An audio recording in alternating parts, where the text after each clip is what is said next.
Gage une lutte sans merci, car l'objectif c'est la guerre. Hussein est un des vainqueurs de l'héritage de la Chine. During World War II, the Philippines served as an Allied military base for those in combat on the Pacific Front.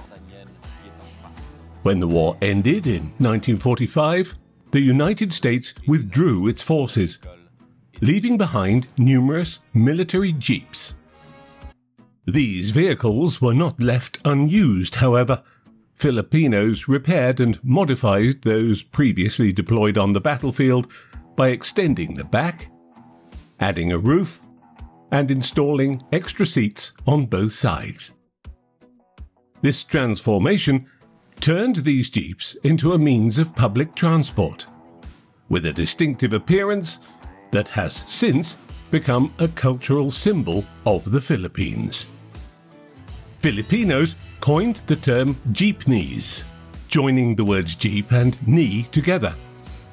Due to the narrow seating area, when passengers fill up the car, their knees will touch. This is Sarao Motors, one of the first and oldest jeepney manufacturers in the country, located in Metro Manila. So this is the factory? Yeah. Wow. It's been here for 60 years. 60 years? And not much has changed. This red jeepney is a pioneering model. The original vehicle layout only accommodated 4 passengers, but it's been repaired and modified to accommodate more. Not only does it appear clean and tidy, but it also retains the classic characteristics of the old jeepneys. This one is a 1955 model. 1955. Yeah. Based on a military jeep used in World War II in Korea. They took the basic platform and from there they built the jeepney. After the war, rehabilitation started quickly and we have to move people and construction material. Luckily, the U.S. forces left some equipment and left the jeep, and Filipinos started tinkering with it. And that's the start of the love affair of Filipinos with the jeep. The factory has been manufacturing jeepneys since 1953, with a production capacity of 18 to 20 units per month. Currently, there are 80 assemblers and other mechanics here, many of whom have been working together for a long time. Tell me about the people who work here. All of them are quite Old. experienced, I would say. Yeah. Yeah, why? Well, they've been here for a long time. And some of them, even their sons are working here through generations, just like us. In the decades following World War II, the old jeeps started to exhibit signs of wear and tear. Nowadays, the majority of jeepneys have undergone complete rebuilds, but retain a similar design to the originals. All parts are domestically sourced except for the second-hand engines, which are imported from Japan. What part is the most difficult part to make? Well, I think the engine cowl. It's called the engine cowl, or the firewall between the engine and the passengers. Why is that? Well, you have to measure them a lot of times to get the exact balance, you know, the left and right, the center line of the jeepney. Okay. Well, if you miss the measurement, the whole thing will be out of proportion. Every jeepney can be considered hand-built, as machinery or modern technology is not used in their production. This is due to the small production volume and a desire to preserve the handmade aspect of each vehicle. The highlights of the jeepneys lie not only in their frame, but also in their decoration. Many are adorned with eye-catching patterns and vibrant colour schemes. Some vehicles are decorated with lights all around, while others feature beautifully coloured tassels. The production of jeepneys is a combination of industrial work and art, expressing the spirit of the Filipino people. Jeepneys are often regarded as the kings of the Philippine roads. In Manila, the capital of the Philippines, jeepneys serve as the primary mode of public transportation, outnumbering subways, buses, or taxis. With a minimum fare of around 25 US cents, Filipinos can simply raise their hands to signal a jeepney to stop. Therefore, it's become a preferred mode of transportation, especially for those with low incomes. Every day, jeepneys transport millions of Filipinos to their destinations. Jeepney is one of the best transportation here in the Philippines. So, comfortable, but like this.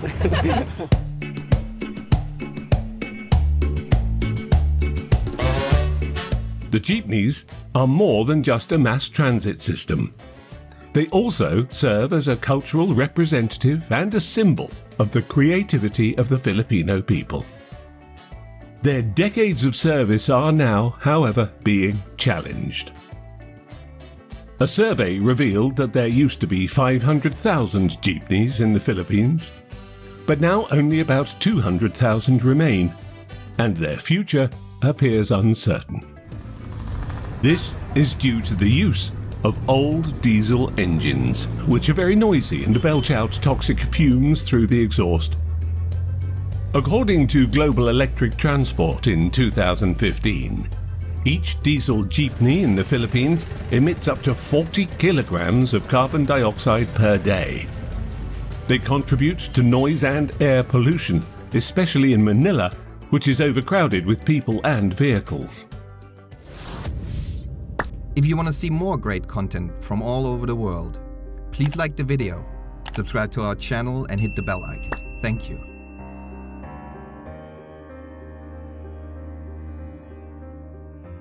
In 2017, then President Rodrigo Duterte ordered the Philippines Department of Transportation to stop issuing licenses for traditional jeepneys and to instead regulate a new type known as e-jeepneys. Hello. I have appointment with Mr. Sigfrido. Nice to meet you.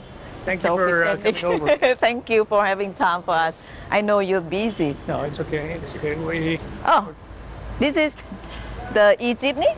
Yes, we call it a COMET.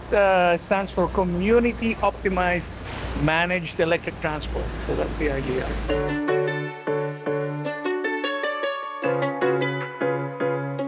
The e-jeepneys appear modern and sleek, incorporating all the specifications mandated by the government. The door is centrally positioned for safety, and there is access for the disabled. Additionally, the seats are spacious and comfortable. The roof is higher, allowing passengers to stand, and they include amenities such as television screens, an automatic fare collection system, and an electric engine. Global Electric Transport, or GET, is the first company licensed to manufacture electric jeepneys, and they've named their model the Comet. This is our third generation vehicle. So our first two vehicles were similar, but open air, not air conditioned and all that. And we saw people lining up for that. Okay. So they do prefer the comfort and the the fact that they're riding a nice, clean vehicle. How about the fare? Would it be cheaper or more expensive compared to the original jeepney? It will be a little more expensive than the original jeepney, but it will be in line with other air-conditioned public mass transport in the country. Despite the e-jeepney's added conveniences, enhanced safety features and contribution to reducing noise and air pollution, many people are still captivated by the vintage appearance of the original ones. The jeepney is it is good as it is. So if the government is requesting something more roomier, we have to introduce a new vehicle. Because if you make the room or higher on the normal jeepney, it will look funny, right? In a way. in a way. But it's look nothing special, not like the Jeep. Yeah. It's just it looks like a big lunchbox. But it's practical.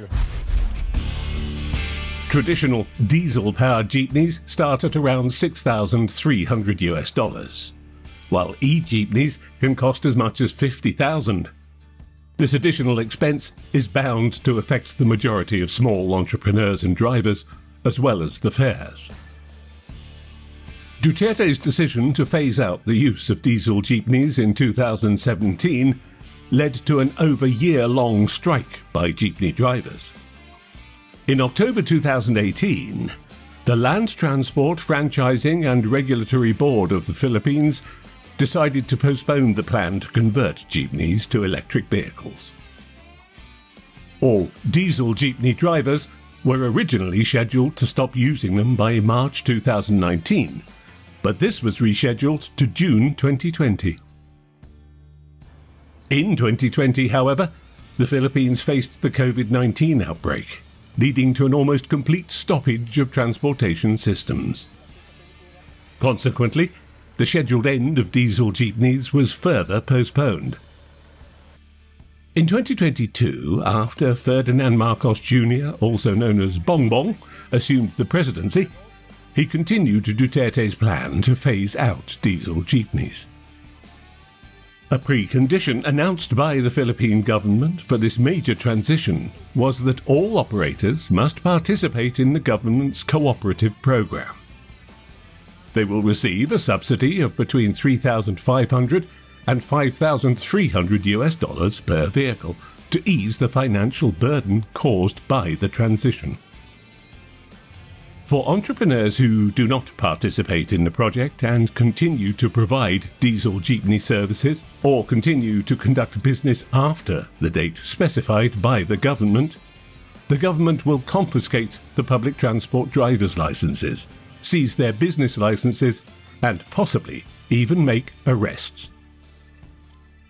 The Philippine government had rescheduled the phase-out of diesel Jeepneys by December 31st, 2023, but postponed it again until April the 30th, 2024, after a sustained strike by Jeepney operators who oppose the decision. Many people argue that this plan would further burden Jeepney drivers with debt and could lead to the loss of their livelihoods, as they may not be able to afford the new type of Jeepney. It's not just about the price, though. Transitioning to e-Jeepneys remains challenging because many people still have a strong attachment to the traditional Jeepneys. But I think probably it's time to see something new, you know, for the new cityscape. I think so. It goes everything: modernization, environmental issues, moving on to a new generation, new decade, you know, everything. But the charm will be gone, right? I'm not sure, but hopefully the new models will, the Filipinos will fall in love with the new model. Not everyone mourns the past, though. From the operator's perspective, the e-Jeepney offers a distinct and positive alternative. So if you track and trace the history, it's actually American in origins. This is yours. This is Filipino. So we're getting a lot of interest from all over the world. We'd like this to be the Philippine symbol. While Jeepneys are viewed as symbols of the country by many, there is widespread agreement that 200,000 old diesel engines belching dust and carbon dioxide into the air must be addressed. We think it's about time we modernize the Filipino image. It's about time people looked at the Philippines not as a country that was left behind, but a country that's modernizing, a country that's got good public transport and all that. So after this Jeepney change to this Jeepney, you still call it love affair? I still don't know. It's like we're testing the water for this new model. As I have said, we will still be doing the traditional Jeepney. because that's the first love. I don't know with this one. Hopefully, it will stay longer as the traditional jeepney. The current challenge for jeepneys is to balance convenience, safety, and the adoption of clean energy, while managing costs for entrepreneurs without burdening commuters who may be living hand to mouth. It's crucial, though, not to forsake the unique characteristics that define the jeepney, ensuring that it remains accessible to ordinary people and is environmentally friendly, all while retaining its status as the king of the Philippine roads.